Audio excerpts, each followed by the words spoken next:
Greetings, friends, fellow patriots, fellow citizens, and even non-citizens, and welcome to this week's edition of the We the People Convention Weekly News and Opinion podcast.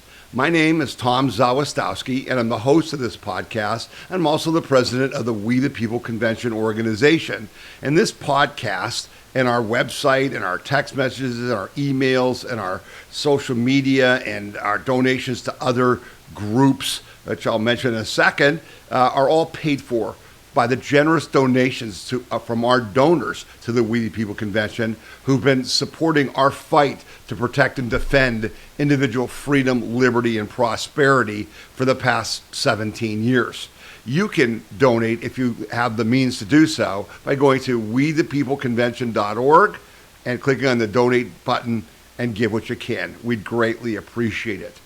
Happy March. Wow, it's already March, and we're going to be setting the clocks back tomorrow, Sunday, and it's March 7th, and it's a beautiful day here in Northeast Ohio, at least right now. We were up to 70 degrees, and it's just great to see the sunshine and feel the warmth, and it's just hard to believe how fast things are moving. We've got a lot to cover in today's podcast. You'll see that I'm wearing my I Stand With ICE t-shirt, and I was fortunate and honored to be part of a event last night in Cleveland, I Stand With ICE, which was put on by our good friend Bob France, who is the host of Strictly Speaking podcast, which you can get on Rumble or YouTube. It's Strictly Speaking with Bob France, Frantz. As you can see by this graphic, our friend Peter Kirsanow, who is a civil rights attorney for the federal government, was one of the speakers. Myself, Bob France, the guy with the beard there, and our good friend Sheriff Bruce Sikowski, who is the Portage County Sheriff, who spoke about the fight they have to get rid of these illegals, stop the drugs, etc. And what I want to say to all of you is, my friend Bob is just a really creative guy, and he said, I want to have an event to support ICE. And I thought, wow, that's a good idea. And he said, I've looked all over the country, and I can't find any other event that anybody did to support ICE. And we're like, man, that's just not good. We need to support ICE. Why? Why do you and I need to support ICE? Because ICE is at the tip of the spear for doing what? Enforcing the law. Why is that important to you and I? Because what makes America unique, what made us unbelievably unique in our founding 250 years ago, by the way, was that we were a nation that was going to be ruled by law, not by men and women, not by kings and queens or monarchs. We would be ruled by law, and that law had to be equal, so that all men were equal, right? Those are the foundations of our nation. But we don't have equal justice now. We're treating people differently based on their politics or their gender or whatever. And that's all wrong. And that's what you and I have been fighting to fix. Okay? ICE deserves our support because they're enforcing the law. It's fundamental to your and my freedom, liberty, and prosperity. And so I found it unbelievable that we conservatives have not stood up and supported ICE. So here I am with my t-shirt, I Stand With ICE, because we must all stand with ICE. Because without ICE, we're not a nation at all. Without the rule of law, this country doesn't exist. Okay? So we had a great event last night. You'll probably be able to see videos of that. I'll probably post some, but we had a nice crowd, had a lot of fun. It was a really cool event, and we hope maybe you'll think to do it in your area. You can have a I Stand With ICE event, and these T-shirts. Okay, I'm going to put a link in our podcast page. You can order one for $25, and they'll ship it to you, and you can stand with ICE. We must all stand with ICE. So I wanted to, bring that to your attention. We also, when you say, I tell you guys all the time, we talk a lot on this podcast. I know that, but we also take action, right? Not just talk, but action.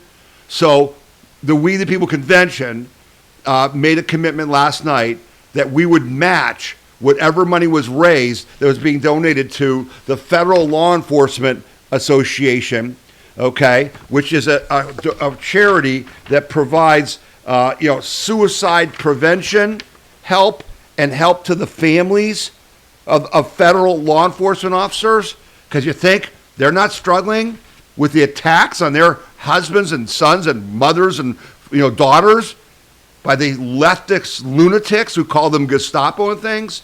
So We the People Convention will be making a donation in your name to the Federal Law Enforcement Officers Association to help support ICE, to stand with ICE, to actually take action. So I hope and if you have extra money you want to donate to that, it's FLEOA.org, I believe, and you can make your own donation as well. Stand with ICE, because if you don't, just give up on America. It's just that simple. Okay. So let's get on with the podcast, because it's been a week of war. Our nation, last week on this podcast, hours before we went on the air, we went to war with Iran, with our ally Israel, and now with our allies of every bloody Muslim country in the Middle East except for Iran. Saudi Arabia, UAE, Qatar, Bahrain, you name it. All right? It's been an amazing week. I'm going to try to cover it by giving you some things different than what you're seeing and maybe putting some things in perspective. But we must begin with honoring the fallen, right? That's where we start. We've lost 6 service members. There's only 4 of them pictured here, but they named the other 2 here just on Friday. The Department of Defense has identified the last 2 of the 6 armed reserve soldiers killed in the Iranian drone attack on the U.S. Tactical Operations Center in Kuwait at the start of the war. They were Major Jeffrey R. O'Brien, 45, of Indianola, Iowa; Chief Warrant Officer Robert M. Marzin, 54, of Sacramento, California; Captain Cody Cork, 35, of Winter Haven, Florida; Sergeant First Class Nicole Armour, 39, of White Bear Lake, Minnesota; Sergeant First Class Noel Teachen, 42, of Bellevue, Nebraska; and tragically Sergeant Declan Cody, 20, of Des Moines, Iowa. He's just got out of high school. They gave their lives to defend our nation, and that's the price of freedom. And we honor them, and you should say a prayer for them and for their families. May they be in heaven in eternal peace. We thank them for their service. You should remember that that's the price of freedom, and they paid the ultimate price. Now, when the war broke out, everybody's like, oh, what's going to happen? How are people going to react? Well, yeah, let me just show you a couple clips of how people reacted. This was in Washington, D.C.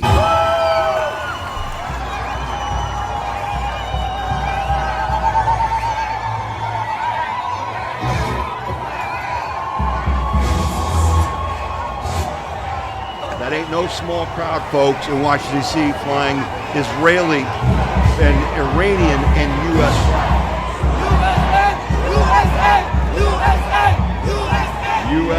USA. Yeah, no small thing, and it was all over. The parades, the spontaneous reaction in Los Angeles was massive. Tens of thousands of people, because I didn't know this, but the largest Iranian population in America is in Los Angeles for some reason. That's interesting, but it was all over the world. This was in Paris. Watch this.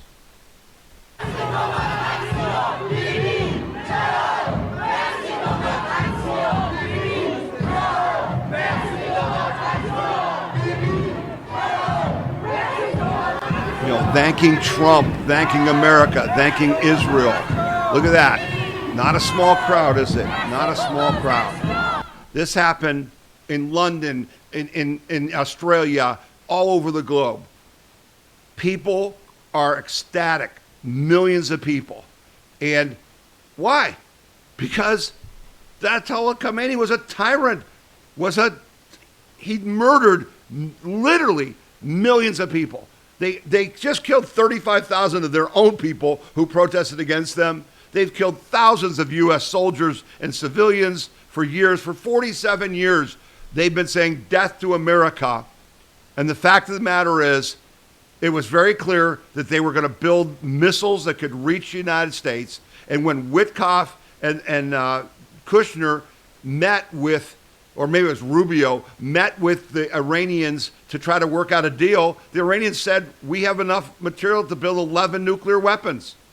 The problem was, we knew they would use them, so we had to stop them.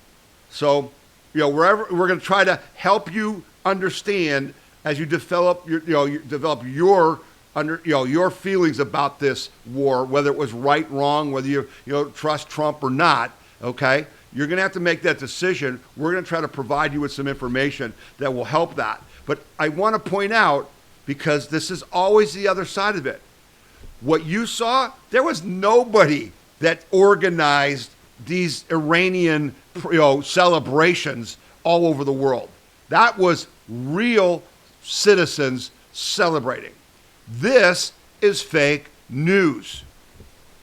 If you've ever wondered how protests happen on the spot, this is exactly how. Without organizers, without the music, without the bullhorns, without all of these people coming together. And right now what they're doing is they're loading their trucks to leave out of here after they finish with the protest. None of the protests that you see that happen immediately after something happens, which is all the time now, wouldn't be possible. What's behind me is a combination of Party for Socialism and Liberation. We have Democrat Socialists of America here as well, and a couple very loose communist organizations like Revolutionary Communists for America. None of the protests that you see are organic. They're well organized, and because they're well organized, that means they're well funded through various campaigns, whether it's foreign influence campaigns or it could be even Democrat campaigns. So this is how it all happens. So they're well funded. It's intended as a psyop to make you think that Americans don't support President Trump. All right. And of course, the media is part of it. They get money from foreign countries. They get money from China. And you're going to see, I know you're sick of me saying this for the last 16 years. It's all about China. It's about China. We're at war with China, and finally Trump is acting like it, and he's taking the fight to them. We'll prove that. We'll bring the receipts here shortly. Bottom line is this: Khomeini is dead. 50 of his top people are dead. Their military leaders are dead.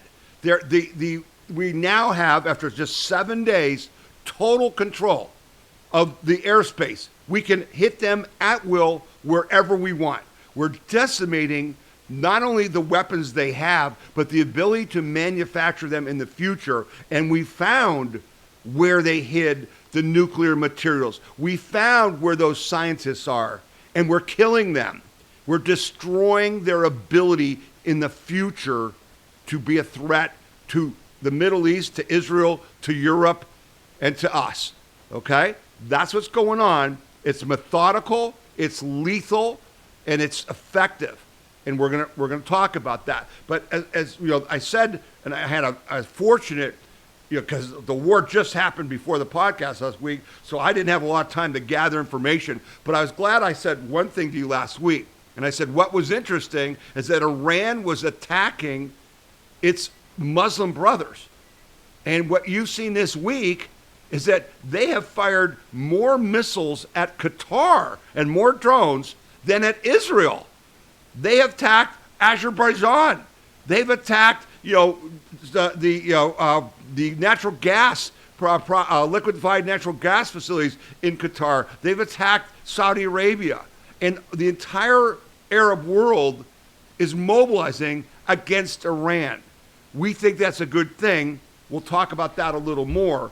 But this was, I think, the biggest story of the week as far as what I think the developments are, because we talked about, we've never seen regime change in history so far. Now, I'm not saying it's not going to happen, because with the cyber stuff, the AI stuff, our military capabilities, I think it is possible now. But we've said it's never been done without boots on the ground. Well, we may have a clue now who the boots on the ground are going to be, and that's going to be the Kurds. I put this story out to you that says CIA may arm Kurdish forces to spark uprising in Iran because Trump is saying to the Iranian people, rise up, overthrow these people. Well, what's the problem with that? What's the difficulty?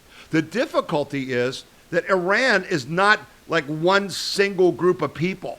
There's a whole bunch of different groups there, including the Kurds. Second of all, apparently the strategy of Khomeini upon his death was to give all of their military the ability to act independently. So no one is coordinating their efforts, and that's why they're launching rockets indiscriminately all over the place, okay? And so it's a strategy they had to do what? To shut down the oil, to hurt the U.S. stock market, to just hurt economically. This is how they're fighting, but Trump's been ready for that. So this Kurd thing is really interesting. The CIA is working to arm Kurdish forces with aim of fomenting a popular uprising in Iran. The Trump administration has been in active discussions with Iranian opposition groups and Kurdish leaders in Iraq upon providing them with military support.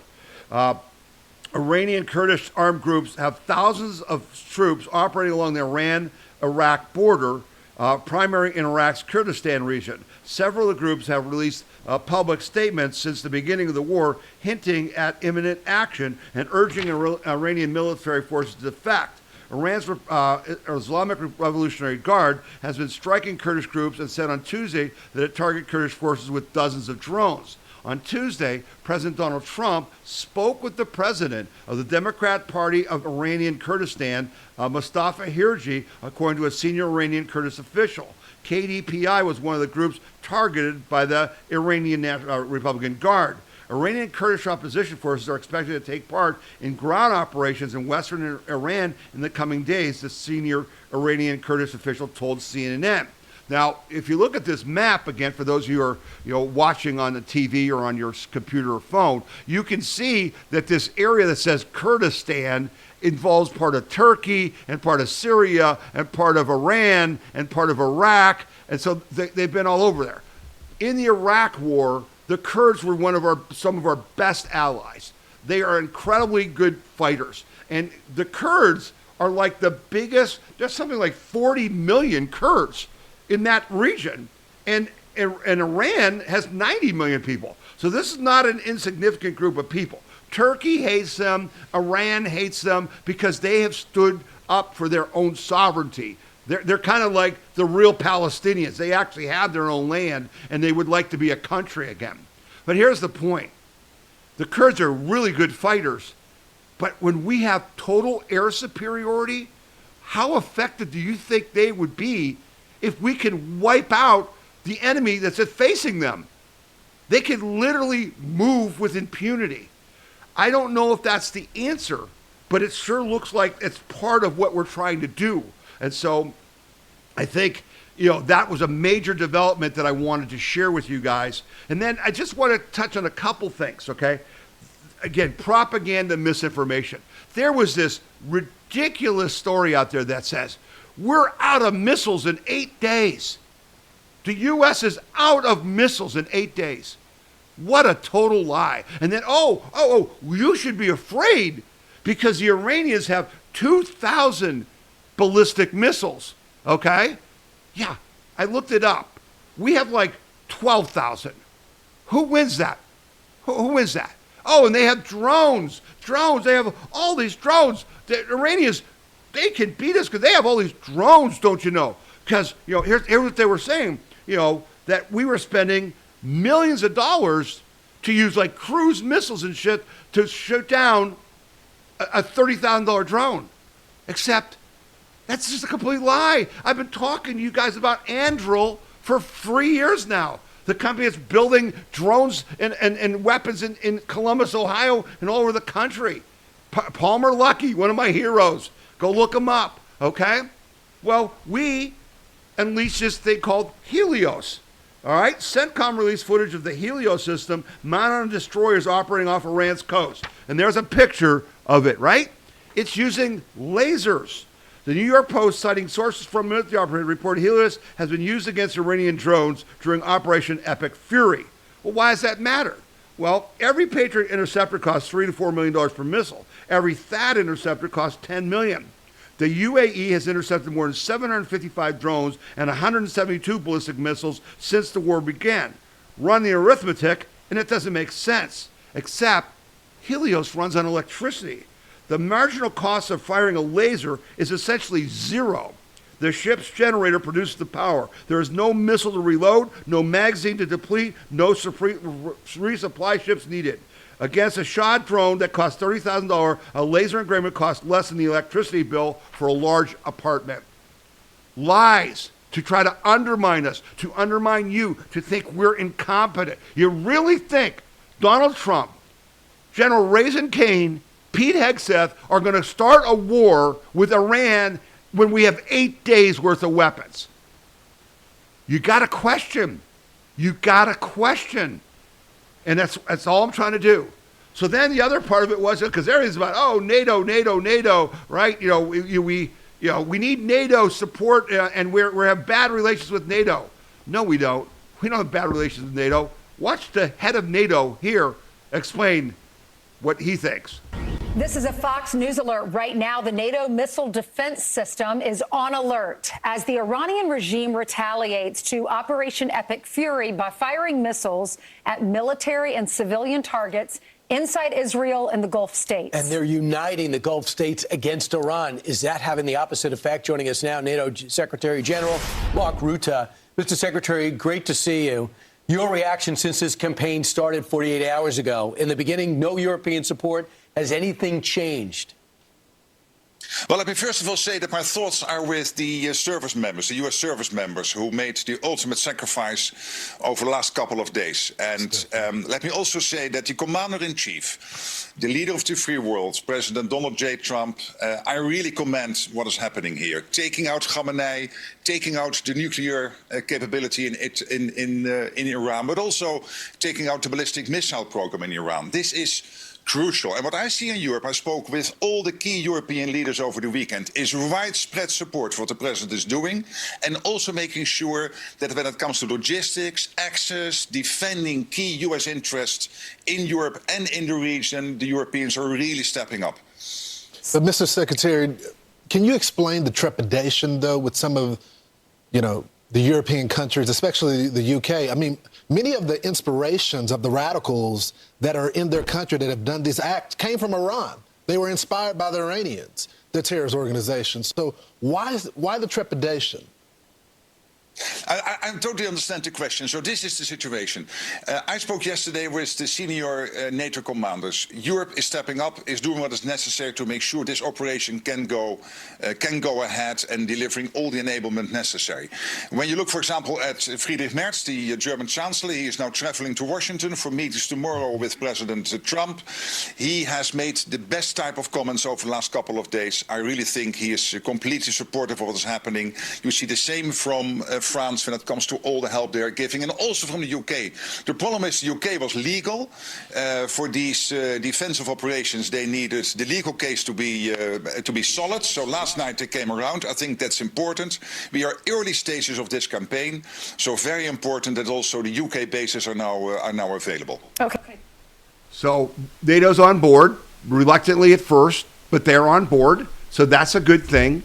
And we've been just kicking butt and taking names. So this was another key thing this week. Killing Khamenei, was key. Killing the rest of his people was key. Taking out nuclear, sites, launchers, all that stuff. And again, it's just the devastation is unbelievable. The devastation is unbelievable. Here's the story I put out this week about the Navy.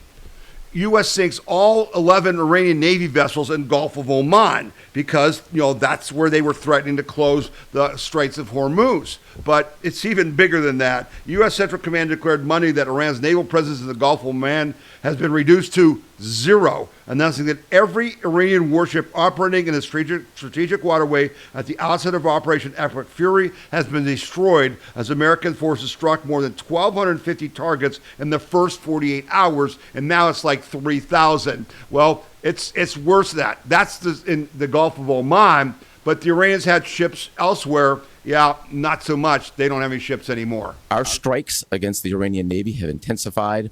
You may have heard the president say just a little while ago that we have sunk or destroyed 24 ships. That was true at the moment. We're now up over 30 ships.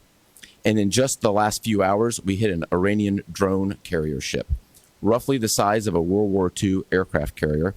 And as we speak, it's on fire. Okay? Their Navy's gone. They have no Navy. So this idea of we're going to block the Straits of Hormuz, where 20% of the world's oil goes through. So, like 1/5 of the oil goes through there. That's not going to happen. President Trump then did two really key things. He said, we will step up and we will provide escorts for tankers through the Straits of Hormuz. And when Lloyd's of London, right, the frickin' gutless Brits, Lloyd's of London insurance company, they're the ones that have created the oil price shortage. The oil price spikes because of shortage of oil, because they withdrew their insurance for oil tankers operating in that area. Okay? So the insurance companies did that, not the Iranians. Insurance companies in London shut down the world's oil supply, right? Because they don't like Trump, and they're in England, right? Trump says, oh no, we are going to step in. We'll provide insurance through one of our U.S. government agencies for these oil tankers, and we'll provide escorts. Man, he's playing 5D chess. He's playing big-time chess, and it's really, really important, okay? And so I guess I got a clip here because, I want to recap what's happened this week, but Jesse Waters did a nice couple minutes here, and I'm going to play that because he does a good job. Let's listen to what Jesse has to say. Jesse, it seems like what Hegseth is saying sounds really good, but it only is good until boots are on the ground. Are we confident that that case will never be? No, but you always want to keep that option open. Mm-hmm. And so far, that's not where this is going.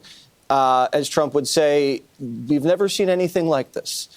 This is 2 times the firepower that we saw over Iraq and shock and awe. These are B-52s dropping 80,000-pound ordnance. We have artificial intelligence identifying targets. Space Force is seeing where these Iranian missiles launch from and then can take out the launch pad like that. We're shooting down Iranian drones with laser weapons.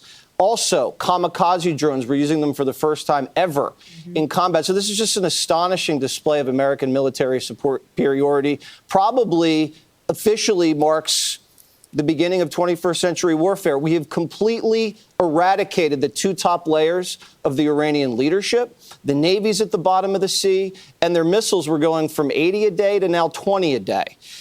The case is clear. Number 1 sponsor of terror in the world. They were ramping up their ballistic missile capabilities. They were digging deeper tunnels to enrich again. And their Navy threatens the flow of oil. So we don't care who rules the country. They just have to play by our rules, whether that's a remnant of the regime or some man of the people. We could also seize their island oil terminal and just turn off the spigot if we don't like who they give us.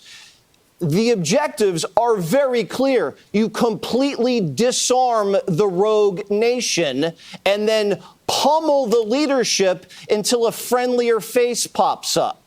We obviously have the Kurds in play. Obviously, the CIA is on the ground, but we're not going to put a timetable on this like Barack Obama. We're not going to tell the enemy when we're leaving. That's stupid. Yes, there will be more casualties. That's horrible. But so far, it's early, only 6. And God bless these people. In about a month or 2, Donald Trump will be visiting Beijing. And he will then, if this is a successful mission, have complete control over Chinese oil imports. That is a lot of clout, and we hope it works out. Yeah, there you have it, right? At the end, China. It's about China. This is an important play. And so, I thought Jesse did a good job of recapping it. What we saw on Friday was China halts diesel gasoline exports as paralyzed Hormuz risks energy shock, meaning that, as I said, the majority of the oil from Iran was going to China. They were buying like 1 million barrels a day, 1.3 million barrels a day. Less than 1 week into the Operation Epic Fury, Beijing has ordered its top refiners to halt gasoline and diesel exports as the Straits of Hormuz remains paralyzed on Thursday morning. The move exposes how China is one of the biggest losers in the prolonged Hormuz shutdown, with Beijing appearing to brace for an oil shock. Beijing is scrambling after panicking at the start of the week and calling for an immediate ceasefire in the U.S.-Iran conflict. Since then, Iraq has begun cutting crude oil output, and Wednesday brought another major energy shock. Qatar's massive LNG export operation declared, basically out of operation, removing about 20% of global LNG supply from the market, where roughly 80% of that volume normally headed for Asia. Okay, and here's a chart for those who are watching. See the red there? That shows you what percentage of Iranian oil was going to China. The vast majority. Guess what? President Trump, Venezuela, Maduro's gone. Hey, you can't sell China oil below black markets. Hey, Russia, your black fleet, the fleet of of oil tankers that aren't really registered. Oh yeah, we've started to stop them, sink them. India's helping us. Other countries are helping us. Russia can't send their oil. They can't get around the sanctions, right? So now, the Iran war is about Israel. Is it? Yeah, not really. It's not. Yeah, Israel's involved, no doubt about it, and they've been fantastic in this, but it's not about Israel. I sent this out to all of you, and it says the best Iran war analysis on the internet. I'm telling you, I looked long and hard, and I found this, and I thought it was the best. If you haven't watched it, go to WeThePeopleConvention.org and go to the video section and watch this incredibly insightful analysis that gives you the history. What was going on before? What is the relationship with the Arab states? Why is Iran attacking them? What's the Sunni Shia thing all about? Incredibly insightful. All right, I'm not going to play the whole thing because it's too long. You should go watch it. I'm going to play you this clip from Richard Miniter, who's one of the two analysts in this video. This is his closing comments. This will tell you a lot. Final thoughts, particularly on the geopolitics of all of this? Yeah, so let's just focus on Russia and China. If the regime changes in Iran, the drone production for Russia disappears. That has an enormous impact on the Ukraine war. This may be a piece of a puzzle for Trump to get to peace in Ukraine, and it may force the Russians' hand. That's one. Two, the source of cheap oil. Remember, with sanctioned oil, the Chinese are able to buy Iranian oil at below market price. We've now seen in the last month a brand new relationship with India. The Trump administration has taken the eye out of BRICS, with India being the eye. And the Indian Navy is boarding and in some cases sinking the shadow fleet of Russian and Iranian oil tankers. That will increase and be increasingly coordinated. The ability of the regime to fuel China will go down, and then with the change in regime, it will cease to exist. What does this mean? This means that China will not have the oil and gas that it needs from Iran to cross the Taiwan Strait or to do other things. And its economy will almost certainly slow down. So its ability to menace its neighbors will slow down. So for those China hawks at the Pentagon and elsewhere in the administration, they see that undermining Iran is key to weakening China. If you look at what Rubio, the Secretary of State, has been doing in South America, not just in Venezuela, but the ongoing negotiations with the president of Colombia, who will, in the next few months, almost certainly step down. His wife has fled to Sweden and is seeking asylum in that country. You will start to see changes in Nicaragua and in Cuba and eventually Mexico. That also pushes China and Russia out of the Western Hemisphere. Maybe they can hold a toehold in Bolivia and in Brazil, but even those are fragmentary, right? So if you look at it on the world, if you spread out the world map and you see what they're doing, Iran is the latest move in a continuing of chess moves to fundamentally weaken Russia and China and eventually to turn them against each other. This is a level of almost Nixonian, Kissingerian complexity being done by 8 people, one of whom is Trump, who only talk to themselves. And that includes Rubio, Hegseth, and so on. That's the so-called Gang of 8, Susie Weiss, and so on. But this is a very complicated chess move. Critics tend to look at these things as isolated episodes and then try to make historical parallels. Oh, this will be another Stalingrad, this will be another Iraq, there'll be another Afghanistan, and so on. They simply they have not spread out the world map and put pins on the map to see all of the different moves being made, to see the pattern that is obvious only at the highest level. This is a fundamental recalibration of global geopolitics against Russia and China. Iran is just a piece of it. Yeah. Does that make sense? Is that America first? That's not just America first. That's America first for the future. That's America first for the next 100 years. As we entered this, second term of Trump, we were on the brink. Our nation was ready to disappear, okay?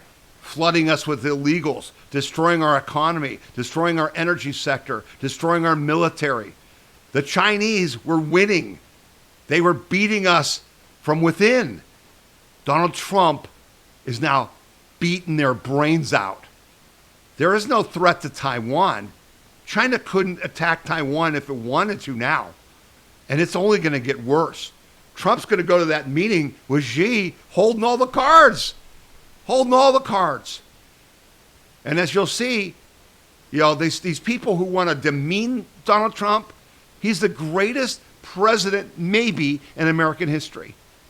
The things he's doing, this is the biggest reordering of the world geopolitically since World War II. And it's long overdue. This is what American greatness looks like. And it's not about Iran, and it's not about Israel. It's about AI. It's about the dollar supremacy. It's about energy. It's about your individual freedom, liberty, and prosperity. And so Trump, released a statement saying he wants unconditional surrender from Iran, and we will help rebuild the country. We don't want to run the country. We want a business customer. Are you getting that from all the Trump moves? He doesn't want a nation build. He wants to rebuild Gaza so that there will be commerce there. We're going to talk about Cuba in the second half of the podcast.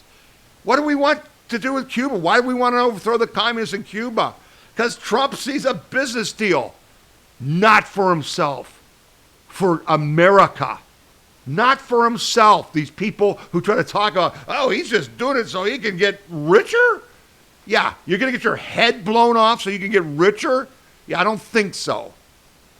You can see from this analysis, and I'm begging you, watch the entire video. You'll be blown away by what they don't tell you on Fox or CNBC or MS Now, or where the hell it is, the Whitehouse. You'll be stunned by what they didn't tell you. And you will know enough to understand why we should support this and we should win this. And then just keep on going. Follow Trump, man. He's got a plan. He's got a plan. And so I just want to do 2 more things before we go to the break here. Because what is the problem? Why is Iran bombing the other Muslim nations? Because they're the radical Islamic nut jobs who want to kill anyone who doesn't convert and put themselves under their rule. These are the radical Islamists. Khomeini was a maniac, a homicidal maniac. And he leads, and they spent billions of our money that we gave them, that Joe Biden and Barack Hussein Obama gave them, billions of your dollars to fund Hamas and Hezbollah and the Houthis and all these other, and the thousands of their people who are in our country, which I think you should find it very interesting that they haven't been able to strike very much, have they? Yeah, that's a story that needs to be told and we don't know all the information about. It's radical Islam that must be eliminated. And the Gulf states, like the Saudis and the people, they recognize that. It's a disaster for their people to keep fighting each other. You need to find an answer. Getting rid of the Ayatollah is the answer. Destroying Iran is the answer. Destroying their ability to attack their neighbors and export radical Islam is the answer. So this week, you didn't probably notice it. You heard about the Texas elections, but you didn't hear about this. Republican voters overwhelmingly backed ban on Sharia law. Republican primary voters across Texas overwhelmingly supported ballot propositions calling for the prohibition of Sharia law, according to unofficial results from the March 26th primary election this week. The vote was 90-10, okay? The measure, Proposition 10, asked voters whether Texas should prohibit the use of Sharia law. Sharia law is basically says you've got to, give up your rights that that women are animals. Literally, go look it up. That's what Khomeini himself said. Women are animals. God gave us the animals and the fruits and the fields and all that stuff, and the best animal He gave us was women. Yeah, you down with that? Oh yeah, that's why all these Ivy League indoctrinated women, white women, are fighting for the Ayatollah because he wants to treat them like an animal. Yeah. Anyway, the proposition was one of 10 non-binding questions placed on the Republican primary ballot by the Republican Party of Texas to gauge support ahead of the Priorities 2026 convention and 2027 legislative session. The propositions are advisory only, but are often used by party activists and lawmakers to shape the party platform and future legislative priorities. They're going to move, Republicans in Texas are going to move to outlaw Sharia law, to outlaw the practice of Sharia in Texas. The strong support for prohibiting Sharia law comes amid heightened scrutiny of Islamist influence in Texas institutions. Governor Greg Abbott, who has promoted the anti-Sharia law proposition, brought more attention to the issue late last year when he declared the Council on American Islamic Relations and the Muslim Brotherhood as foreign terrorist organizations under Texas law, as did President Trump under national law. Attorney General Ken Paxton has since sued the organizations to stop their operations in Texas, which are massive. They're building a Muslim city in Texas. Okay? Again, they want to do like they did in Europe, no-go zones. Oh, the U.S. law doesn't apply here. Sharia applies here. Sharia courts, right? That's the plan. That's what Iran was the center of. That's why we cut off the head of the snake. I need to push this in every state in our nation. We are fighting the communists, China, the globalists, right? The World Economic Forum, the people who want to rule over all of us, right? That's what we're fighting with the Democratic Party, which has been taken over by the Marxists, right? Who brought in all these illegals to steal our votes, to steal our money through our government programs. That's fight number one. Fight number two is defeating radical Islam. Not just here, globally. See how they connect? See how what happens in Iran is part of what just happened in Texas? That's what we've got to do. And this article was out, and I'll link to it on our podcast page. Muslim Brotherhood needs to be the next target after Iran's mullahs. This is the bottom line. The Muslim Brotherhood was this scam that Barack Obama promoted that was the way that the Islamics exported the Muslim radical ideology globally. It's how they are destroying Europe.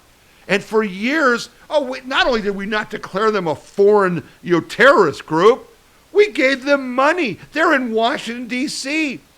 They're quote unquote legitimate. They help fund politicians. They help get legislation that is anti-American, pro-Sharia. Yeah, the Muslim Brotherhood has to be next. What are you doing about it in your state? Are you educating people about it? Are you educating your legislators about it? That's what you got to do. That's what we do to protect and defend our individual freedom, liberty, and prosperity, right? That's the ticket. So I hope I've given you enough information to feel confident about what President Trump is doing with this war. It is not just about Iran, and it sure as hell isn't just about Israel. It's about global chess. It's about America greatness for not just now, but for the future. That's what Trump's doing. You and I know 90% of the people in your circle have no idea. So play them, send them the link to the video, okay, about the Iran analysis. Just send this out. Send this to your legislators. Send this to your local mayors and city councils and whatever, and say, hey, you may not really understand what's going on. You may not really understand what this war is really all about. Why don't you watch this, or just send them the clip. I'll put that clip from Miniter with the ending statement to that podcast. I'll put that on our podcast page, and you can share that as well. Okay? It's up to us to win the narrative battle. Right now, you're going to see that people support Trump. Trump has the MAGA base. You guys watching this are for Trump. You're with him on this war. Republicans are overwhelmingly with him. It's underwater at about 55 to 45% because independents aren't there yet. Only 40% of independents support the war right now. And the Democrats, of course, hate America, so why would they be for it, right? Only 34% or some small number of Democrats support it. We have to win that war.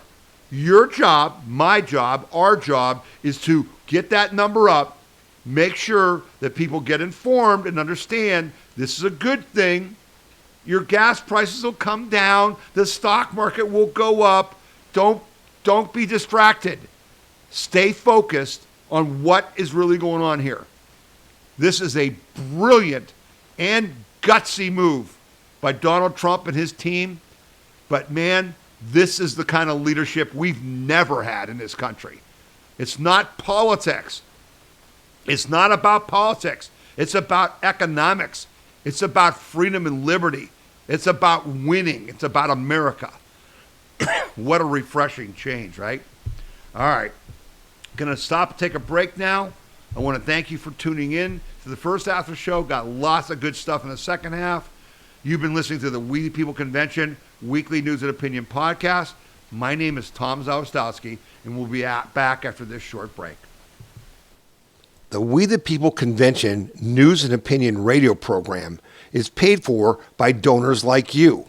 You can donate to the We the People Convention and support our cause by going to wethepeopleconvention.org or by sending your check in any amount to We the People Convention, P.O. Box 6211, Akron, Ohio 44312. When you're playing a video, including our podcast, you'll see this little cloud button, and if you click it, it'll actually download the video to your hard disk. And this works on our podcast page as well. If you're playing our podcast, and it's going to be loud, so I won't play it for much, but there's our podcast playing, and you can see this little, download button. Okay. The other thing you got to notice on our podcast page is that there's a link here where you can send me a message about this podcast. Hey, it was great. Hey, I didn't like it. Something was wrong, or here's a correction, that kind of thing. You can use that link. And then these are the stories that I covered in this particular podcast. And you'll see there's links that go to the stories, to the articles that I used in reporting on that. So you can click on that. You'll also see that you can sign up for our emails and text messages, but you can also watch our podcast on Roku TV and on Amazon Fire TV. And these are the instructions for doing that. So this is all on our podcast page, right on the front page where the yellow button was. So if you click there, this is our podcast page. These are the instructions for watching on Roku TV or Amazon Fire. And I watch our podcast on TV. It just feels more comfortable. So you can do that. We're also on Rumble. If you go to Rumble, you should join Rumble. And it's Tom Z at WTPC. You'll see our podcast there. So you can get us a lot of different ways, including on Apple iTunes. And then this is an audio version of our podcast. If you click here, it'll just play the audio of the podcast. It will not, show you the video. So people can, listen to that while they're jogging or, working out, working in the yard, or just relaxing and just want to listen to the audio and not watch the video. And again, this is available on phone, on your iPad, on your laptop, on your computer, any way you want. And you can share, this, whatever you see. If you're on a page that you really like and you see an article that you think, geez, I've got to share this article, with someone in my family. You can send them an email by clicking on the little envelope. You can post it on Parler or MeWe. If you click on this, you get all kinds of options, where you can put it on Twitter or Facebook, whatever, which we don't support, but you can do whatever you want. So we ask that you share what you see on our We the People Convention site, and that you get more people to look at it, because that's the whole idea here, to help educate people, inform them. And then, as I said before, Link, we're not just about talk, we're about action. And in my podcast every week, which is published every Saturday, so if the new podcast usually comes out every Saturday, and in that podcast, I will ask you to do certain things that will help protect and defend your individual freedom, liberty, and prosperity. So that's the We the People Convention website. Come back often, use it to be informed, and share it with others. Thanks a lot. All right, and we're back, and we're glad you're with us. You can see I'm wearing my I Stand With ICE t-shirt, right? And as I said at the beginning of the podcast, why do we stand with ICE? Because we have to. Because without enforcement of the laws of this country, including immigration laws, we don't have a country. Are we a nation of laws or are we a nation of men? Right now, we've been a nation of men for like 25 years at least, if not before then, because Barack Obama and Biden and his commie brothers, ruled over us.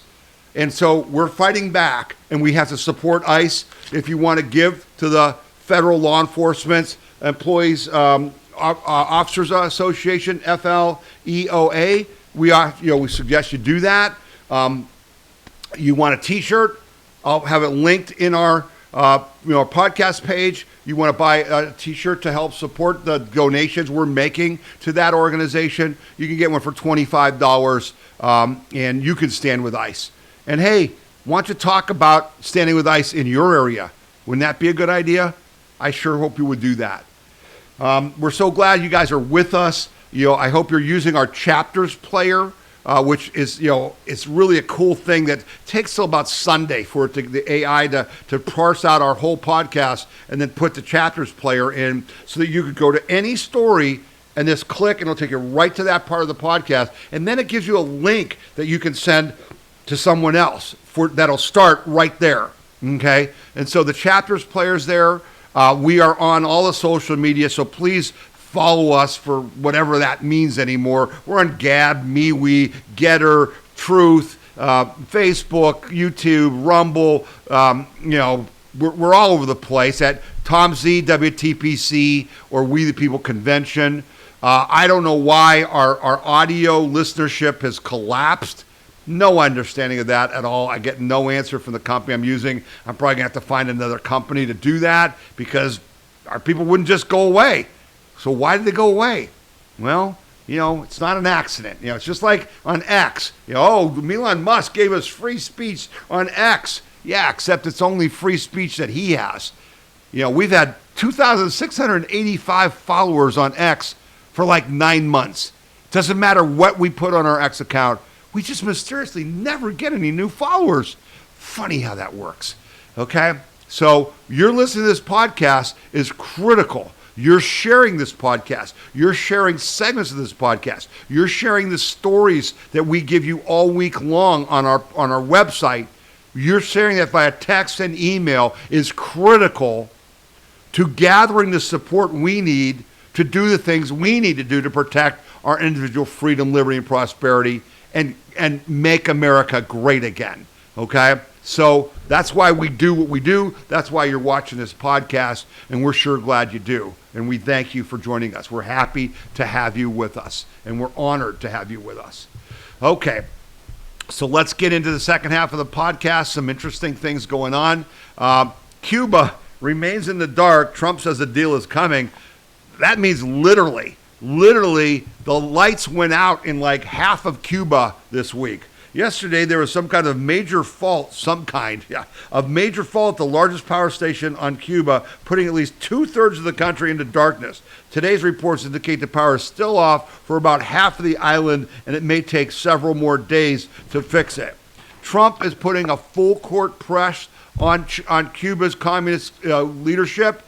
Without money from Russia and China, which they're not getting, without oil from Venezuela, they're not getting, they're dead.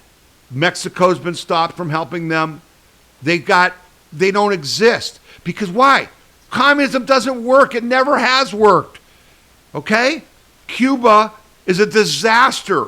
It's on life support, has been since, Castro took it over and Russia supported him in the Cuban Missile Crisis. Why? Because they're 90 miles off the coast of the United States, and Russia and China can use that to threaten us. Yeah, Trump says, no. And we're done with that garbage. I talked to you on this podcast last year about China having a facility right on Cuba to spy on us. Yeah. Well, everybody else just said, well, that's too bad. We'll just have to let that go. No. We ain't letting nothing go. We're fighting this war now. China was fighting us unopposed. Not anymore. Cuba's going to fall. All right? In what way, I don't know. But it isn't going to continue to be a communist country that threatens the United States. That ain't going to happen. So stay tuned for that, because that's pending. I'm talking to you, that's going to happen before summer. All right? Very soon. Then I talked to you last week about Zelensky, okay? Because, that guy is driving me crazy. He just doesn't understand. Let me see if I can get this screen to be right here. Oh, heck. Oh, transfer fit to screen. Okay, there we go. Zelensky, Ukraine bombed Hungary's oil terminal, right? And I'm like, what the heck? And I reported that last week. Well, Zelensky doubles down. He actually threatened the leader of Hungary, Viktor Orban, who is one of my heroes, okay, because he's defended Hungary's national, culture, and he's fought the illegal immigration that the EU pushed. Frickin' Zelensky said he was going to give Orban's personal address to the Ukrainian military if he doesn't stop opposing the EU funding of the Ukraine war. I'm not kidding you. And we're giving Zelensky billions of dollars? Seriously? To threaten our allies? Well, we're not doing that anymore under Trump. This is out of control. Ukraine President Vladimir Zelensky issued a thinly veiled threat to Hungarian Prime Minister Viktor Orban, saying he will give the populist leader's address to the Ukraine military if he blocks European Union funding for Ukraine. The incident highlights an escalating tension between Ukraine and Hungary, with Zelensky accused of imposing an oil blockade on Hungary, and Orban threatening to block tens of billions of dollars in EU aid. Key quote from Zelensky: "We will simply give the address of that person to our armed forces. Our guys can call him and speak to him in their own language." You thug. Zelensky's just a damn thug. The dispute centers on a proposed $90 billion EU loan intended to help fund Ukraine's military and economic needs as the war with Russia continues.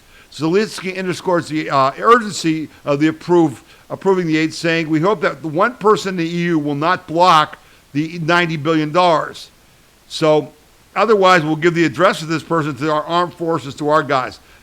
Ukraine and Hungary are already at odds over the Donzaba pipeline, a major route carrying Russian oil to Hungary and Slovakia. The pipeline has been shut by the Ukrainians, and Orban has warned that Hungary will end the blockade by force if need be. So, again, we have these tensions throughout Europe because why?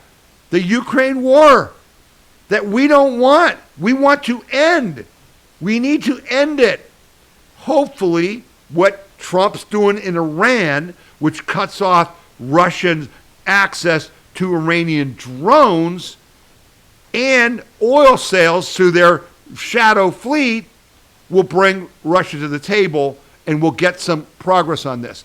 You got to hope for this. We need to end the war between Ukraine and Russia. It's not helping anyone, and it's killing thousands of people a week. Disgusting. Disgusting. This ruling was important, but I want to put it in perspective. I put it out to you as an email and as a text. Court says U.S. must repay importers for illegal tariff fees paid. So this is the follow-up of the Supreme Court ruling that basically said the way that Trump implemented the tariffs under that IEEPA thing was illegal. Not that he can't do tariffs, he has to do them a certain way, and so that it fell to the lower courts, and one of them ruled today, this week. A federal judge ruled Wednesday that companies are owed refunds for tariffs imposed by President Donald Trump that were later overturned by the Supreme Court. The U.S. Court of International Trade handed down the ruling in a case filed by Adamus Filtration. It applies to all the importers of record for goods subjected to the duties which were implemented by executive order under the International Emergency Economic Powers Act. The ruling comes after the Supreme Court's landmark 6-3 decision. The High Court underscored the trade court's exclusive jurisdiction over such claims, highlighting that the importers seek relief therein have to be ruled on, and they ruled that they have to be repaid. According to the Penn Wharton School budget model, it estimates the Supreme Court's decision could lead to $175 billion in tariff refunds. Trump has suggested the refunds will need to be litigated in the courts, and that could take months, years, whatever. So it's $175 billion. That's nowhere near all of the tariff money, okay? But that is some of it, and so there's going to be an adjustment. But it's not going to stop Trump from using tariffs to negotiate trade deals that benefit the U.S. America First is still going to be implemented, and it's still going to bring lots of money into our treasury to help pay down the debt, to help balance the budget. But I want you to be aware that this is the fallout. That did happen, and we have to be aware that we're going to have to make some adjustments. No surprise to any of you guys, Senate Dems blocked DHS funding, extending the shutdown. This was after the House passed it. The House of Representatives passed the bill to fund the Department of Homeland Security with a 221 to 209 vote. 4 Democrats joined all Republicans in voting to fund DHS. Like, you think? We got Iran has thousands of known terrorists in our country, jihadis, who could attack us. DHS is in charge of protecting the homeland, and the Democrats don't want to fund it, right? So then they passed it in the House with only 4 Democrats joining us, and then it was blocked in the Senate, right? The Dems in the Senate said, we're not going to do it. Republicans had urged the Democrats to approve the funding, arguing the recent conflict with Iran has heightened threats to the U.S. homeland and increased the urgency of restoring DHS operations. The Senate voted 51-45 on the measure, short of the 60 votes required to advance. Every Democrat opposed it except for John Fetterman, okay? Democrats rejected that argument, insisting the agency already received significant resources in a recent spending package and reiterated demands for policy changes to immigration enforcement. Senator Tim Kaine, Democrat for Virginia, who's a true America hater, told The Hill this week they have plenty of money, so we're not going to suddenly say, oh, well, let's give up our request for necessary reforms. Oh, you mean our demand that you stop deporting our voters, our illegal voters? That you stop deporting the people who are stealing our money through social programs and recycling that back to Democratic candidates? Is that what you mean, Tim Kaine? Is that what you mean? Democrats have pushed for new restrictions on immigration and customs and border protection, including tighter warrant requirements. Tighter warrant requirements mean stop deporting anybody. That's what that means. And rules requiring agents to be identifiable during operations so that we can dox them and intimidate them. Yeah, non-starters, okay? But, again, Trump plays 3D chess. He sent Homan to Minnesota to scale that back. He said, oh, we'll wear body cams, which they demanded, and then all of a sudden they didn't want them because it showed the protesters in a bad light, not the police, right? So this week, something surprising happened. To me, it was surprising. Trump replaces Kristi Noem with Mullins from Oklahoma, the senator from Mullins, promotes her to a new position. Well, this was also something the Democrats wanted, right? They wanted Kristi Noem out. And suddenly Trump takes Noem out. So what's going on here? Is he trying to get a deal with the Democrats to fund the government? Maybe so. President Donald Trump on March 5th announced that he's replacing Homeland Secretary Kristi Noem with Senator Markwayne Mullins in a move that will go into effect at the end of the month. I'm pleased to announce that highly respected United States Senator from great state of Oklahoma, Markwayne Mullins, will become the United States Secretary of Homeland Security, Trump wrote on Truth Social. The transition will take place on March 31st. Trump said Noem served well and had numerous and spectacular results, namely with respect to the U.S.-Mexico border security. Noem, a former governor of South Dakota, will be leaving for newly created post of special envoy for the Shield of America, he wrote.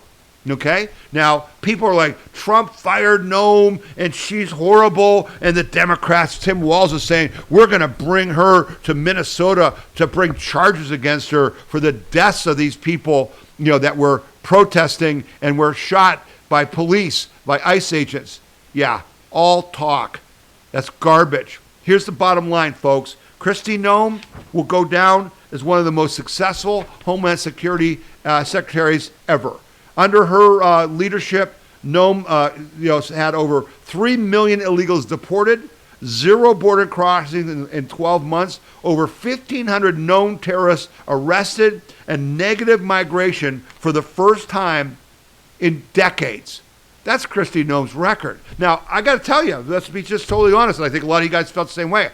I was shocked when Trump named her to head Homeland Security. I'm like, how does this make any sense? She's a governor, okay? She's a competent person, but what experience did she have? None. She did a great job. I'm sorry. You can say all you want. FEMA is better, right? Secret Service, how much better is that? That's under her. Homeland Security, the border, fire her. Why? He didn't fire her, okay? He's making a move. Mullins going to be really good, and the Senate will approve him because he's one of their boys, right? But there's more to this, all right? And before I explain what I think might be more to this, something else happened. Well, let me read Noem's statement, by the way. Noem posted on X, thank you, POTUS Trump, for appointing me as a special envoy to the Shields of America. Secretary Rubio and Secretary War are incredible leaders, and I look forward to working with them closely to dismantle cartels that have poured drugs into our nation and killed our children and grandchildren. The Western Hemisphere is absolutely critical for U.S. security. In this new role, I will be able to build on the partnerships and national security expertise I forged over the last 13 months as Secretary of Homeland Security. We have made historic accomplishments at the Department of Homeland Security to make America safe again. We delivered the most secure border in American history. 3 million illegal aliens have left the U.S. We have located 145,000 missing children. FEMA delivered disaster relief at 100% faster rate. We ushered in the golden age of travel, saved the American taxpayers $13 billion, and revitalized our U.S. Coast Guard. Yeah. Thank you, Kristi Noem. Thank you. We owe her a debt of gratitude. And so there's a lot more to what's going on than meets the eye, okay? So let me just skip to this story for a quick second, and I'll come back and tell you what I think might be happening.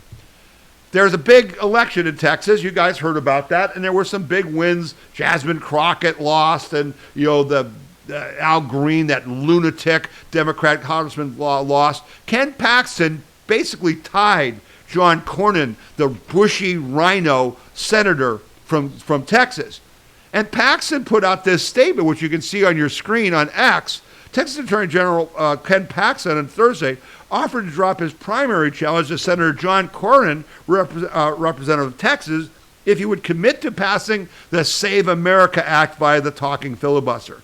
Paxton and Cornyn advanced to the runoff election on Tuesday, and President Trump has signaled he plans to endorse one candidate and asked the other to leave the race to avoid a grueling primary. Paxton said, "I will drop out of the race if Cornyn steps up and votes to support the Save America Act and it is passed." Whoa! How's that for patriotism? How's that for raising the bar? And so then President Trump just said, this morning I saw something, he told Thune and Cornyn that he will not endorse, he will not announce his endorsement in Texas in that Senate race until the SAVE Act is on his desk for signature. How's that? Well, guess what's going on here, folks? Again, I heard this is not my idea. I heard this from some podcasters who I don't even know who the heck they are. The guy had a really astute observation. He goes, okay, so Trump puts Noem in this new position, which is not just a do-nothing position.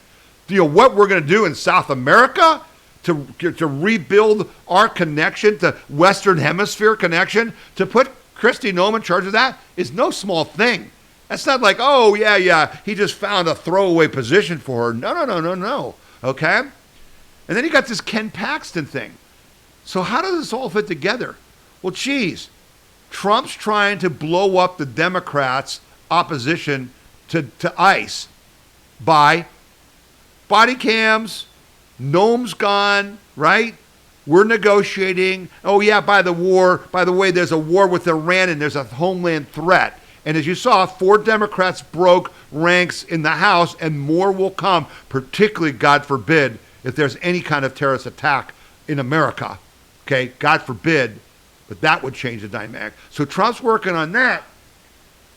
But here's the other part of it. People said to me, geez, Kristi Noem's gone. When are they going to get rid of Pam Bondi, right? Because there hasn't been anybody, charged with anything. What's going on with that? Well, what an interesting thing. How about the fact that Kristi Noem was a very popular governor of South Dakota? Wow. John Thune is the person who's holding up the SAVE Act. He's the Senate president, majority leader. What state is he a senator from? Oh, that would be South Dakota.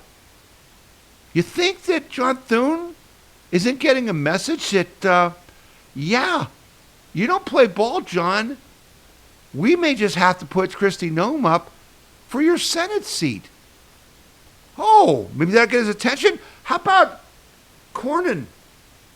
How about, you don't want to play ball? Well, how about you're tied in Texas? If Donald Trump endorses Ken Paxton, guess who's going to be the next senator from Texas?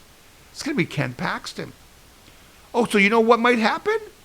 We might get the break in the SAVE Act you and I have been pushing for, and don't you stop calling them.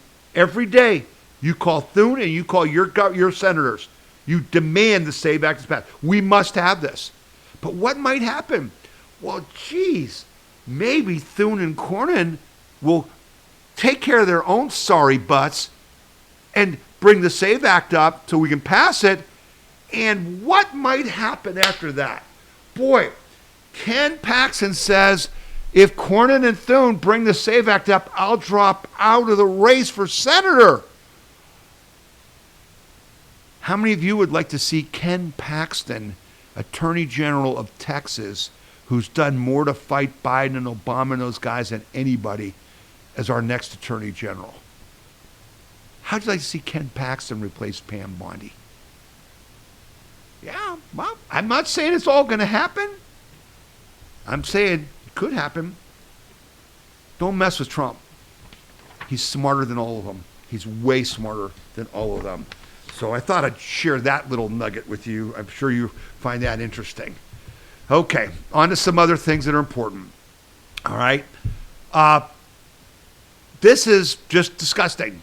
I don't even know what else to say. These are the members of Congress who voted against disclosing sexual harassment claims, okay? Now, many of you know, you've been watching this podcast, you've been in the Tea Party for years, okay? You know that there is a fund in Congress that is used to pay off women mostly, though some gay men, for sexual harassment charges, to drop their charges, to buy them off. There is a slush fund in our government for congressmen who commit sexual, and maybe they're just accused, right? Like Gates was, Matt Gates was accused falsely. Others are not accused falsely. And they won't disclose who's getting the money and who's being protected. So they had a vote. Nancy Mace put this up for a vote. Nearly all members of Congress, 357 Republicans and Democrats, didn't want taxpayers to know which members have used taxpayer funds to pay off sexual harassment claims. An untold number of members of Congress has spent a combined roughly $17 million of taxpayer money to settle sexual harassment claims made against them, according to House records, U.S. Rep. Thomas Massie says.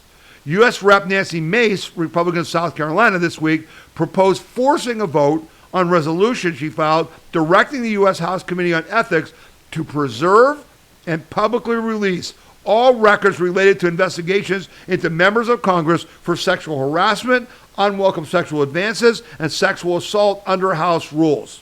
Congress has been sweeping this under the rug for far too long, and Tony Gonzalez may be the latest example, but not the only one, Mace said, referring to U.S. Rep. from Texas, Tony Gonzalez.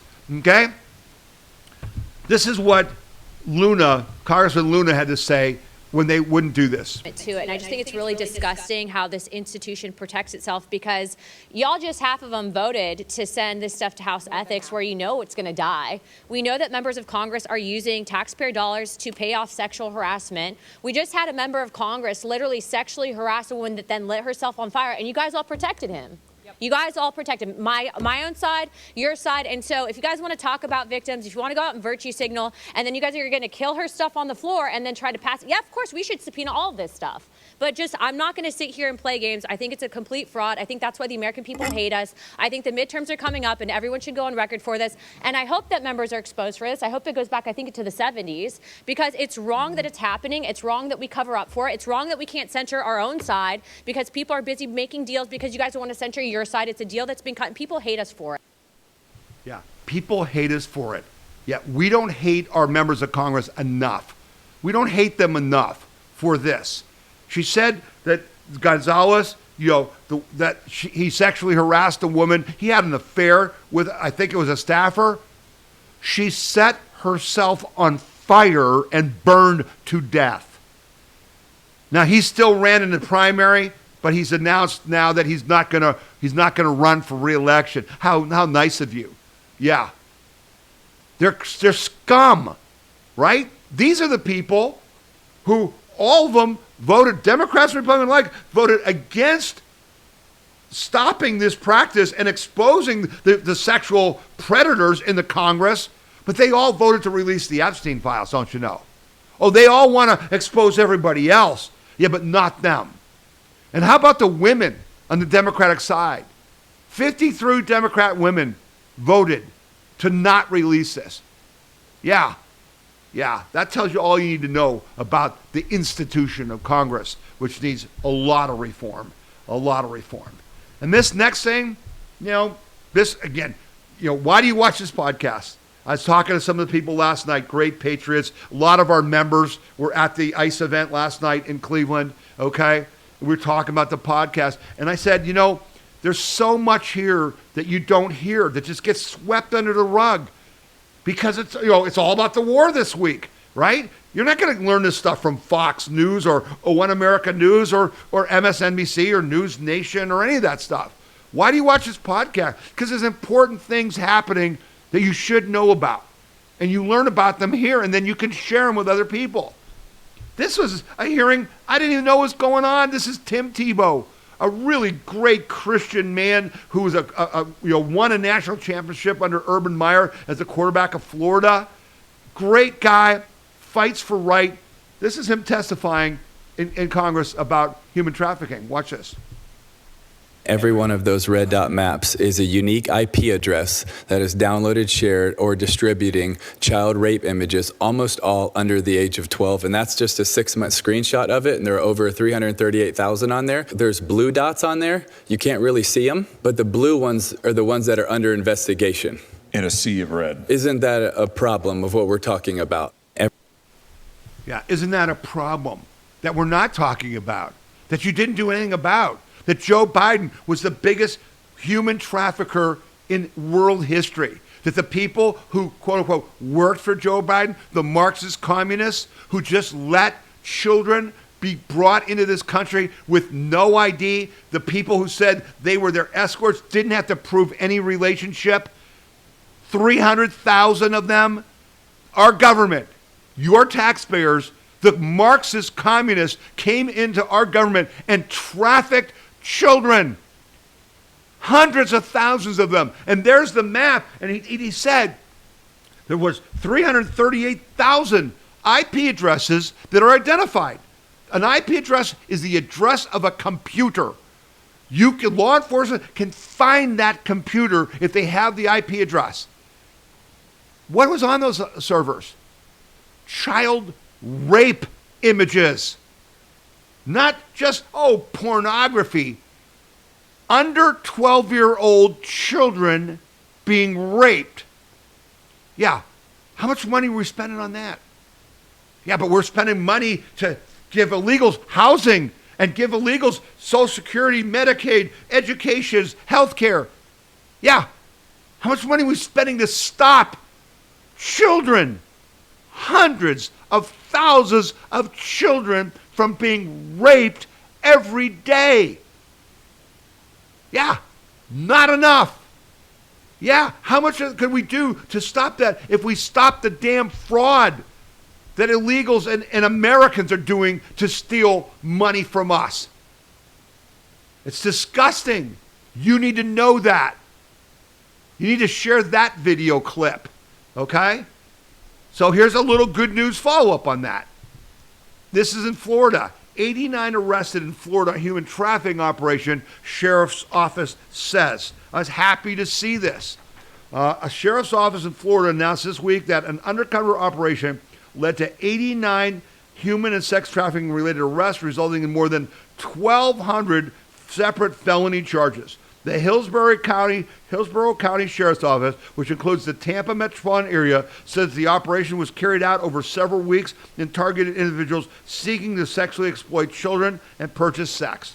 The suspects arrested allegedly believed they were communicating with underage victims and showed up at agreed-upon locations where instead they were met by undercover sheriff's detectives, according to a news release issued by the department. All of you watching from Florida, all of you guys in the Tampa area, call them up, write to them, use their emails, thank them. Say thank you. Thank you for making protection of children a priority. That's the Hillsborough County Sheriff's Office. Hillsborough County Sheriff's Office. Flood them with calls and emails saying thank you. Thank you for doing the right thing. Be an example. And then all of you around the rest of the country, share that with your sheriff's office and say, can you tell me what you're doing in this area? You're not trying to attack the sheriffs. We love the sheriffs. Our friend Bruce Sikowski, the sheriff of Portage County, is a great sheriff. I love the man. What he's putting up with for us is unbelievable. But he's stopping the human trafficking. He's stopping the drugs. He's stopping the illegals in Portage County. Let me tell you. Is your sheriff doing that? Don't attack him. Just reach out and say, hey, did you see this story from Florida? Have we done anything like this? That's important. That's important for you to do. Okay? Then we had, this story, which is really an important story because it's become a real problem. This is about the illegal truck drivers that are killing people on our roads. And the blue states like New York and California are giving people who don't speak English driver's license to drive tractor trailers. They can't read the road signs. A high-profile fatal accidents on American highways involving semi-truck drivers with limited proficiency in English has led to a nationwide effort to crack down on issuing commercial driver's licenses to such drivers. Statistics that the Wyoming Highway Patrol released last week show how widespread the problem is. Out of 16,676 inspections of commercial vehicles in 2025, 676 violations where drivers failed the interview because they weren't proficient in English language. This was the 8th most frequent violation Wyoming officials cited drivers for, and these are the numbers for just one state. Recently, the Laramie County Sheriff's Office, again a sheriff's office in southern Wyoming, reported they had a 3-day operation in which 82 commercial trucks were stopped and 32 illegal immigrants were arrested for driving them. Okay? Again, sheriffs, local law enforcement, we back ICE, but they're part of it. You've got to talk to them. You've got to encourage them. You've got to tell them that as a citizen, as a taxpayer, this is a priority for you. They will respond to that, right?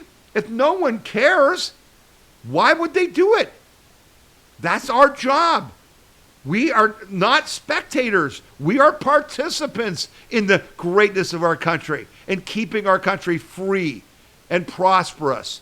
This is one of those little ways you do it. You take a story about the truck driver story and the story about the Florida sheriff arresting the sex traffickers. Just share it with your local sheriff, your local police department. Just say, hey, I saw this. You got anything to tell me about what you're doing on that? Believe me, it has an effect. I don't know, I'm just sick of the hearings. I'm sick of the congressional hearings that are all all talk, no action. House Oversight Committee concludes Tim Walz's administration knew of fraud and failed to act. Oh yeah, what a surprise. We've known of the fraud for months. Where's Pam Bondi? Where's Kash Patel? What's going on here?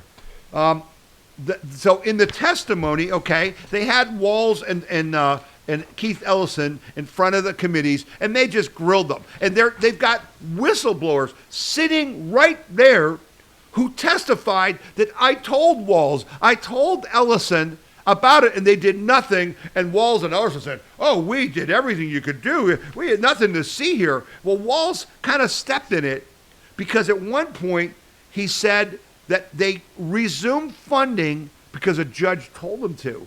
And the judge has come out and said, oh, no, I did not do that. Let's see. According to the committee's findings, the Minnesota Department of Education raised concerns about Feeding Our Future, an NGO that Somalis were using to steal money, as early as 2018. In March 2021, the department temporarily halted payments after identifying what officials called serious deficiencies, fraud, theft. This is 2021 now. Yet, just a month later, in April 2021, the state resumed funding. Governor Walz initially suggested a court ruling forced the state to continue paying the nonprofits. Walz said in testimony in front of Congress, I was speechless. Unbelievable that this ruling could come down, he said. However, Judge John Guzman publicly disputed that explanation, saying the court did not order payments to resume. Guzman clarified the Department of Education voluntarily resumed payments and informed the court that Feeding Our Future resolved the serious deficiencies that prompted it to suspend payments temporarily. Federal prosecutors alleged the organization and network of partners exploited the child nutrition program during the COVID-19 pandemic, submitting false meal claims and fabricated records. So they said they cured the deficiencies. They didn't cure crap. They just kept expanding the theft. Walz knew. When the hell is someone going to get charged? When is someone going to be responsible? You and I would be charged. Tom Zawistowski would be charged. I guarantee you. This has just got to stop. Man, pray for Ken Paxton. Pray for Ken Paxton. Okay. Some more stuff, some good stuff, that I want to share with you that's really important. I talked to you last week about Trump is going to have this event. He said in the State of the Union, and boy, people have already forgot the State of the Union, which is one of the best speeches Trump has ever given. It's on our website, WeThePeopleConvention.org, in the video section. If you never watched it, you got to watch it, man. Greatest speech ever by Donald Trump. He stayed on prompter. Maybe that's why. Anyway, he said in the speech that you people are worried about, AI data centers raising your electric prices. We're going to fix that. We're going to make the AI companies build their own power and pay for it. And he's doing that. Now, I sent out some really important articles this week to you about data centers because that Code Red book is saying we're being scammed. It's being paid for by the same people that promoted the climate crap, right? The climate commies that were doing what? Oh, you got to have solar panels and windmills. Stop drilling for gas. Stop fracking. Stop, doing nuclear because you're hurting the planet. They were trying to destroy capitalism. They were trying to destroy America. Same people are telling you, oh, AI data centers they're taking up all the farmland. They're using up your water. They're going to pollute your water. They're going to use up all your electricity and raise your rates. It's not true. I know a lot of you don't believe me. And I talked last week, I believe, about fracking. What happened when they tried to tell us fracking was bad? And we, Tom Zawistowski, the Portage County Tea Party, the Ohio Liberty Coalition, and the We the People Convention literally saved fracking. Go to our webpage, WeThePeopleConvention.org, click on About the WPC, and look at our history there, okay? I see the same thing coming. So Trump had this event. 7 major AI companies signed Whitehouse pledge to cover data center power costs. Leaders of the leading companies in AI, including Google, Microsoft, Meta, Oracle, xAI, OpenAI, and Amazon, have signed a non-binding agreement at the White House committing to fund the electricity infrastructure needed for their data center operations. Data Center Dynamics reports that the CEOs of 7 leading technology companies have signed a ratepayer protection pledge at the White House, promising to build or purchase the electric generation capacity required to power their data centers. The agreement also covers the transmission and distribution infrastructure necessary to connect this power to the electrical grid. President Donald Trump, speaking at the signing ceremony, stated the pledge would reduce utility bills significantly. He emphasized measures would have a substantial impact on electricity costs, adding that the administration is working to bring down costs across the nation. Okay? Now, David Sachs, the AI czar in Trump's administration, said the ratepayer protection pledge will lower electricity prices when AI companies pay for grid updates and sell their excess power back to the grid. Since the beginning of his second term, President Trump has championed the idea of letting our leading AI companies become power companies, and now this idea is becoming a reality thanks to his leadership. The right approach to data centers is not to stop progress altogether, but rather to protect residential ratepayers from price increases while making it easier to stand up a new power generation. Here's the bottom line. What Trump is doing is real simple. No one wanted to pay to build up our grid. Why? Because all of our electricity is a public utility, and so you have public utility commissions who have to charge you on your electric bill for the electric companies to build power generation. Well, no one wanted to do that. So our grid sucks and our power generation is behind. So what is Trump doing? He's getting all these AI companies that have trillion-dollar valuations to build power generation for you. Not to take your power, but to give you power. And there's people who are saying, oh, they're going to build all these huge data centers and then 3 years from now, they're going to put them in space, and these buildings will just be sitting there empty, and we won't get anything. You know what's going to be sitting there, too? The generation capacity. Nuclear and natural gas, primarily, generators at these plants, which are going to be connected to the grid, who are going to help lower your costs. I told you a couple weeks ago about the $499 electric bill that Nan and I got for the freezing month of January because we had to run these little electric heaters.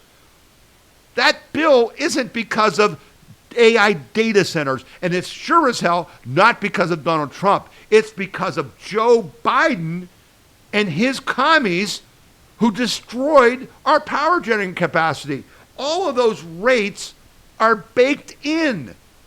In other words, why I paid $499 in January wasn't because of the cost of electricity in January. It was because of rules the Ohio Public Utilities Commission allowed to happen at rate increases in 2-3 years ago. Get it? Now they're blaming, and the Democrats are blaming, oh, your electric bill's sky high because Trump's doing nothing. Yeah. Trump does more in a frickin' day than Biden did in his lifetime. Okay? It's not true. What is true? I'm reading about this. I'm studying this. This is a brilliant way to rebuild our grid without you and I paying for it. Without us paying for it. And oh yeah, the data centers, it's going to be the size of 50 football fields. It's going to be massive. It's going to destroy our community. It's going to use up all the farmland. Every day, if you took every data center to be built in the United States in the next 5 years, you wouldn't fill up like 5% of Idaho's land. It's just not true. Yeah, they're big buildings, but so are all the other big buildings. How about those Amazon warehouses or Costco or the manufacturing plants I just was driving by in Parma, Ohio last night that are blocks long GM plants? It's called commerce. And yeah, I get it. They're not creating jobs at the AI data center. They're going to create a lot of jobs in America because of the AI. And we talked about that last week. And you can go on WeThePeopleConvention.org and click on the articles about the AI data centers. And then talk to me about water. Oh, it's going to pollute our water and all that stuff. Well, it's real simple. They don't have to pollute your water. When your local authority is giving permission for a data center in your community, they can say, okay, you got to show us what you're going to do to take the water you're using to make sure it's clean and you don't just dump it into our rivers. Yeah, that's not an unreasonable ask. They got trillions of dollars. Make them do it. But you know what? You know how much water a data center uses? Yeah, less than your local golf course. Your local golf course is just spewing it on the ground. Yeah, the data centers are making something out of it. I know a lot of you disagree with me. Go to our website, click on the stories about data centers. There's multiple stories there. Educate yourself, and then write to me. Write to info@WeThePeopleConvention.org. Info@WeThePeopleConvention.org. We need to get behind this. It's why we're fighting China. It's how we beat them. If they get there before us, guys, we're cooked. We're all living under communist rule. It's just that simple. This is the fight for Western civilization. Not discounting all the bad stuff that could come. Not discounting the threat of AI. Believe me, I'm fully engaged. But I'm saying there's a way to do it right, a way to protect ourselves. That's what we got to be focused on. Okay. Some more good news, and then we'll wrap up the podcast. This is a good story. Supreme Court blocks California policy concealing gender identity changes from parents. This was a heinous thing that the damn commies in California passed that the Supreme Court just ruled against. The Supreme Court blocked on March 2nd a California policy that prohibited school personnel, prohibited them from notifying parents when students requested changes to their documented gender identity at school without the student's permission. Okay? So they were basically saying, oh, we can trans your kid and we don't have to tell you. And the Supreme Court, to their credit, stood up for what? Parental rights. Thank you, thank you, thank you. Parents and teachers had asked the High Court to rule in the case. It's called Mirabelli versus Bonta, after a federal appeals court had reinstated the state policy. An appeals court said, oh yeah, you can do that. There's no such thing as parents' rights. Plaintiffs alleged that California's policy permitted disclosure of students' gender transition at school only if the student consented, the ruling states. They claim that these policies violated their rights under the Free Exercise Clause of the First Amendment and Due Process Clause of the 14th Amendment, and the court agreed. Parents' rights are still supreme, and we need to keep building on that because it's a great thing. This is another great thing. And I have been on this, and you have been on this. I've talked to you about Make America Healthy Again, MAHA. I've talked to you about how important Robert F. Kennedy Jr. is. I've talked about how years from now, along with Trump reordering the world and things like that, what will be remembered about this Trump administration is how we made America healthy again, how we changed the food supply, how we got big business, big pharma, big chemical, big agriculture out of poisoning us to make us sick so they could make money, and back to making us healthy and taking the sick care industry, which is our doctors and hospitals, to the healthcare industry, right? Here's a big step, man, big step. 53 U.S. medical schools commit to expanding nutrition training for future doctors. Oh, really? What amazing. Only 53? More than 50 U.S. medical schools have committed to expanding nutrition education for future physicians, a move federal health officials say is designed to strengthen preventive care and address chronic disease through improved dietary knowledge. What a concept. Yeah, how about eat healthy? How about food is medicine instead of just medicine is medicine? The Department of Health and Human Services announced March 5th that George Washington University and 52 additional institutions will require medical students to complete a minimum of 40 hours of nutrition education annually beginning in the fall. And you go, wow, is that good or bad? Well, let me put it in perspective. Health Secretary Robert F. Kennedy Jr. described the agreement as part of a broader effort to reshape how doctors approach patient care. This is how you make America healthy again, Kennedy said during a briefing in Washington. He later added the initiative shifts our system towards prevention instead of perpetual prescriptions. University of Nebraska President Dr. Jeff Gold described the development as a milestone in medical education. This is a truly historic day. Some participating schools will meet the requirements through a competency-based model equivalent to 40 hours of instruction using guidance developed by the federal health officials. So Kennedy and his staff are going to help say, this is the kind of stuff you should teach them. The United States currently has about 163 medical schools offering doctors of medicine degrees, with roughly 100,000 students enrolled across the country each year. Okay? So 53 out of 163, nowhere near enough. Nowhere near enough. We need Congress to pass a law that says you must do this, or they should not get certification. You're not teaching health care. You're not a medical school. If you're not teaching nutrition, Kennedy has repeatedly criticized the limited focus on nutrition within medical training programs. During a rally in Texas earlier this year, he said administrators had told him that curriculums is often shaped by licensing exams that historically contain few questions related to diet and nutrition. Many U.S. medical schools still fail to prepare future physicians for everyday nutrition challenges in clinical practices. Most recent data suggests that medical students in 2023 received an average of 1.2 hours of nutrition education per year. 1.2 hours of nutrition education a year. And now they're going to get 40 hours a year. Researchers analyzed the results, said expanding nutrition instruction should become a priority within medical school curricula. Like, really? You think 40 hours a year is enough? Man, where did we go off the tracks with medicine, with doctors? We were better off in the 1800s when people used roots and spices and just food to treat illness. We became so sophisticated, and then we became so corrupt. That's stopping, thanks to Robert F. Kennedy Jr., man. You should thank him every day for being around. So I said that Trump is more popular with his base than ever before, and, CNN keeps doing these polls. I don't know why they keep doing these polls, because it ain't helping the Dems, but here you go. Here's the facts. Republicans love Donald Trump more than any president's own party supporters loved him at this particular point. Just take a look here. Okay, own party supporters, 21st century presidents, own party approval, about at this point in the second term. Bush was at 77%. Obama was at 77%. Look at this.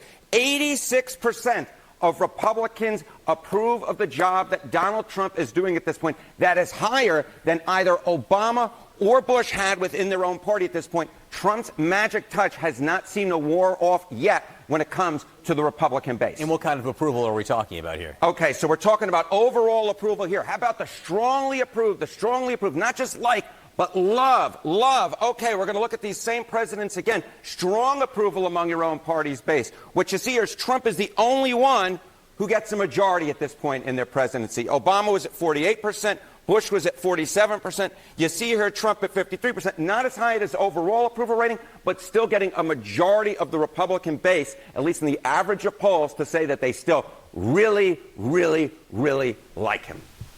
Yeah. So the Democrat dream, the leftist dream that, oh, Trump started a war and he said he wouldn't start wars, so all the MAGA people are going to leave him.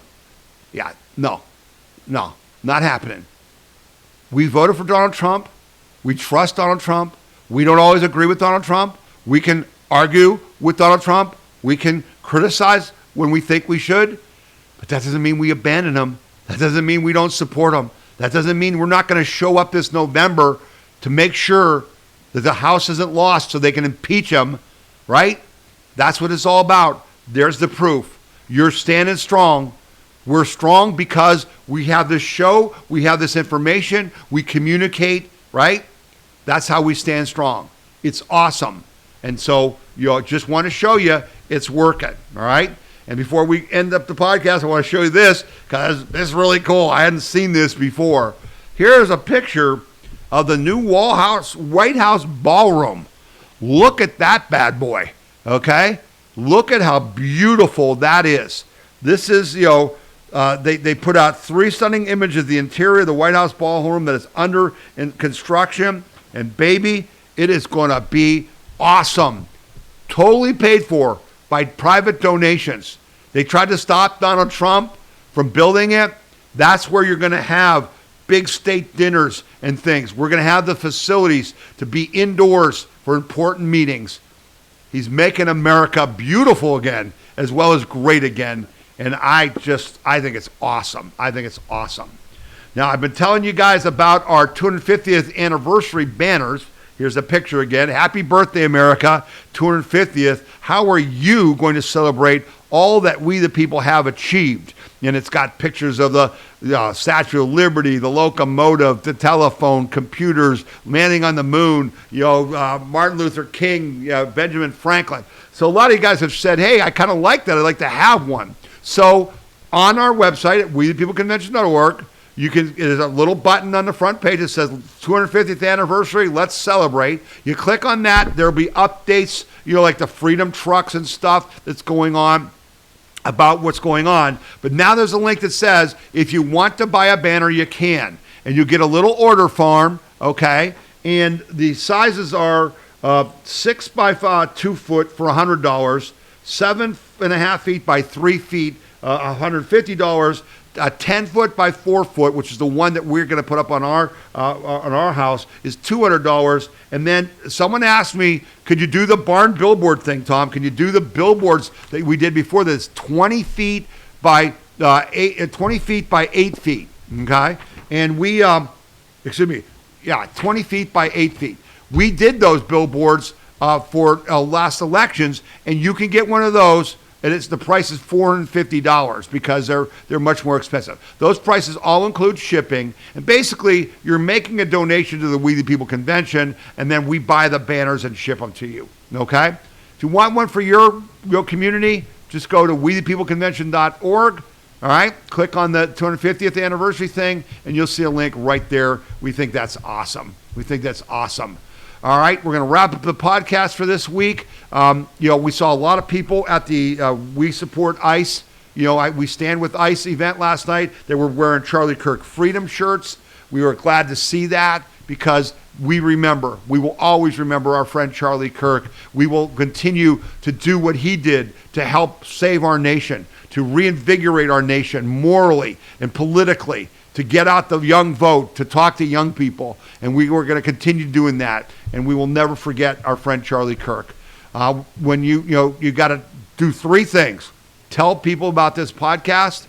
That's really important because the more people you inform, the more people do the things we asked you to do in this podcast, right? The more people in Tampa who thank the sheriff's department, the more people who are calling their senators about the SAVE Act. That's what it's all about.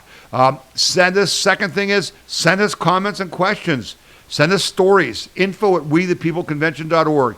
info@wethepeopleconvention.org. Send us article links. Tell us what we said wrong, okay? Like Jesse Waters in his piece said, the B-2s are dropping 80,000-pound bombs. They're not. They're 30,000-pound bombs. We make mistakes. We'll correct that if you point them out, right? We're all about the truth.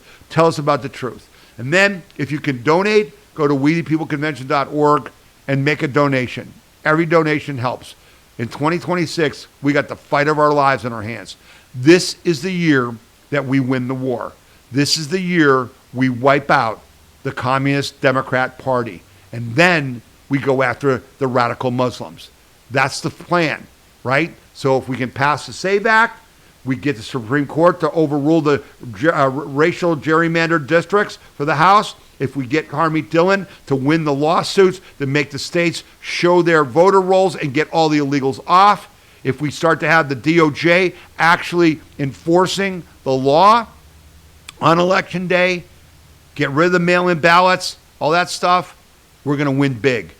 That's the goal. That's the plan. That's what our job is, your and my job is this year, to win the war against the Communist Democrat left. And that's what we're going to do. I appreciate you guys. You'll tune in for the podcast. Again, we hope you will share it with others. God willing, we'll all be back again next week. Saw there were some tornadoes last night in Michigan and Oklahoma. It's going to get to be tornado season. It's 70-some degrees here. It's just crazy weather. It's only early March, folks. Easter's a way off. The clocks get reset tomorrow, so that'll kind of disorient us some more. Keep fighting, keep paying attention, but most importantly, be happy. Thank God every day that you were born or you came to this country and became a citizen, and you're living at the greatest time in the history of man. These are both historic and biblical times. Donald Trump is not some other president. He's never going to be forgotten. What he's doing is changing the world as you know it, for your kids and your grandkids and future American generations and for all of Western civilization. Thank God that you and I are privileged to not only be here at this time, but we're privileged enough to be part of the fight for the good side, to fight for good and defeat evil. That's a privilege. As much as it's a challenge, it's a privilege. And I'm thankful to God. I thank God for that. Okay? Be safe, be healthy, be happy. God willing, we'll see you all again next week. You've been listening to the We the People Convention News and Opinion Weekly Podcast, Weekly News and Opinion Podcast. My name is Tom Zawistowski. May God bless you and continue to bless the United States of America. We'll see you next week. Bye now.